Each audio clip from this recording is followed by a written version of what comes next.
Have you ever been in an institution? Cells. Cells. When you're not performing your duties, do they keep you in a little box? Cells. Cells. Interlinked. Interlinked. What's it like to hold the hand of someone you love? Interlinked. Interlinked. Do they teach you how to feel finger to finger? Interlinked. Interlinked. You're not even close to baseline. Camera ready. Quiet on the set. Bye. Stand by, camera 1, stand by to mic and cue. 3, 2, 1. I first watched the second Blade Runner, or Blade Runner 2049, in the theater when it was released in October 2017. I saw it again a few days ago with Netflix on my wannabe home theater setup and was again blown away. While nothing replaces the actual theater with its top-of-the-line projection equipment and enveloping sound, I'm happy to have watched it in the comfort of my own living room and couch.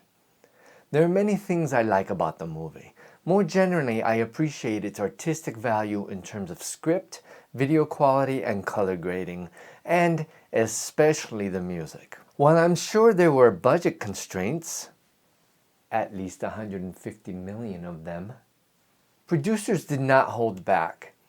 They took the first Blade Runner from 1982 as inspiration and somehow modernized an already modern futuristic idea. The sequel flirts with significant issues we all face every day, such as, in my case especially, fatherhood, also real versus imaginary, digital versus natural, urban sprawl at the expense of quality of life, and even hinted at global warming and availability of energy. Think solar power, pollution, nuclear poisoning of the air, rising sea levels, etc. You get the idea. I mean, the movie was genius. Pure, unadulterated genius. You want to know what's ironic though?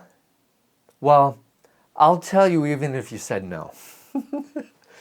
My favorite character was not one of the main characters. It was Louv, the female replicant or android of sorts, who helps run the Wallace Corporation and performs her duty as his personal enforcer. I like her because she reminds me of a lot of tough women I've known in my life, and I say that in a positive way. I don't like everything about her, like I don't like the violent tendencies that she has, but there are other characteristics that I do like. For instance, she's way too smart to trick. You can't lie to her because she'll see right through you. She doesn't fool around either. She's extremely domineering and expects people to do as she says. She doesn't wait for something good to happen. She seeks out her goals. She's a go-getter. And when someone crosses her, oh boy, that person wishes he never crossed her. Let's look at one of my favorite scenes that illustrates all of these features. So this is the where is he scene, where Louv confronts Joshi, the police officer. She's walking to Joshi's office.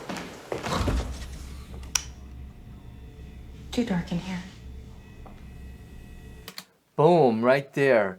You can see it in her face. She's scared. She's like, oh no.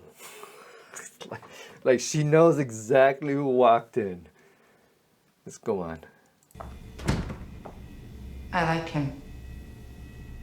He's a good boy. Where is he? So right there, she cuts to the chase, right? She doesn't fool around. No beating around the bush. She says, where is he?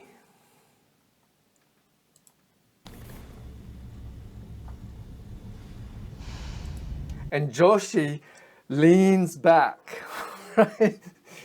She leans back. She's like, oh no. She knows in her head she's not going to answer that question. She will not tell her where her officer is located, because she knows what the other woman's going to do. And she knows it. So she's not going to give that information. So she's kind of processing this information like, oh no, right? Like, this woman does not beat around the bush. If I don't tell her where he is, and I'm not going to, what's gonna happen to me? I have no idea. He's off duty. Check around. I checked. Anywhere a good boy might go. You're too late. It's gone.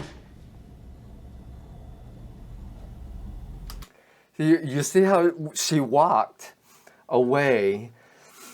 In a sense, she's trying to show this Louvre android or thing that she's not scared, but her actions showed otherwise because she actually moves further away from her, right? He destroyed it. Everything about it. Well, except for the box of bones that you already took. And Louvre walks right up to her, right? There's no escaping Louvre. Which I'll wager wasn't enough. Here you are. Boom. No beating around the bush. Louvre knows that Joshi is hesitating, right? She knows that she's trying to not give her the information that Louvre wants. And she's not going to have it. So she just wants to...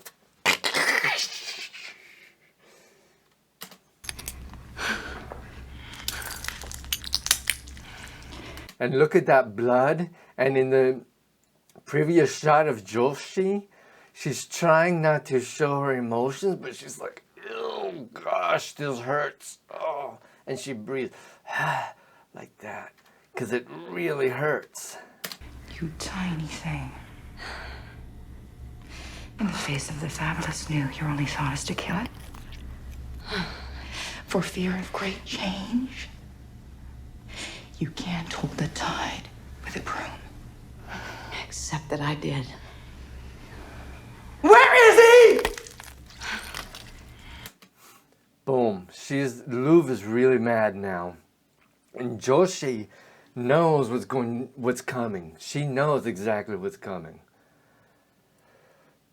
And she sticks it into Louvre's face, right? These are two strong female characters, right? Going at it. I mean, this is like intense. You're so sure. Because he told you. Because we never lie. And she knows humans lie. In other words, she's telling Joshi, I know you're lying. I'm gonna tell Mr. Wallace you tried to shoot me first. That's why I had to kill you.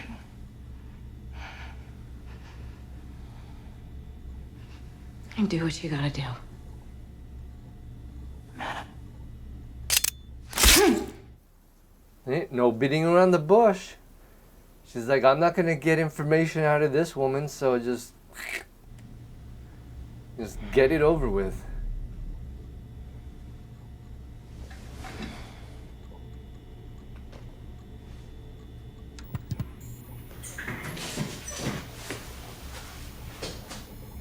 And then up, she uses her eye for the identification to get into the computer. Location Officer KD 6-3.7.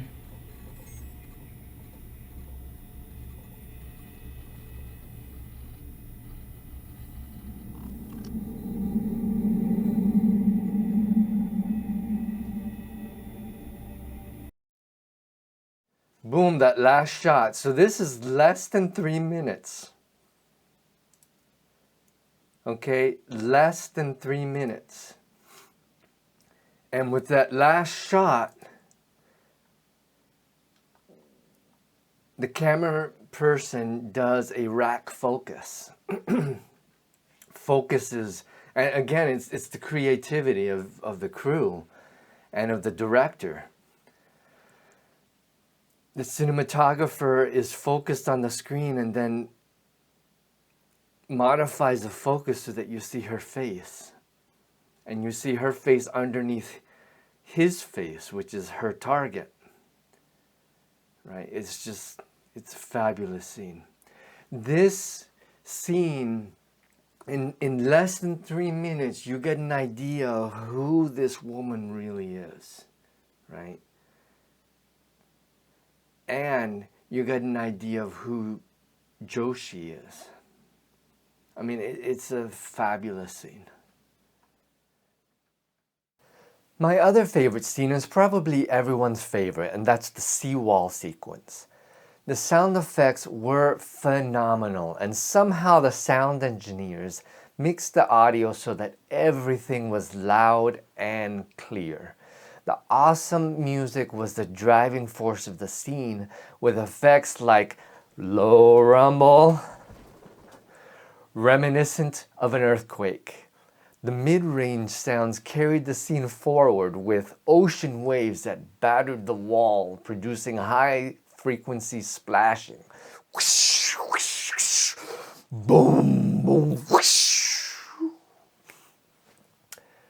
And yet the people's voices cut through all the noise through the mid-range center channel speaker. I seriously don't understand how the voices cut through all the really loud noise and low rumbles.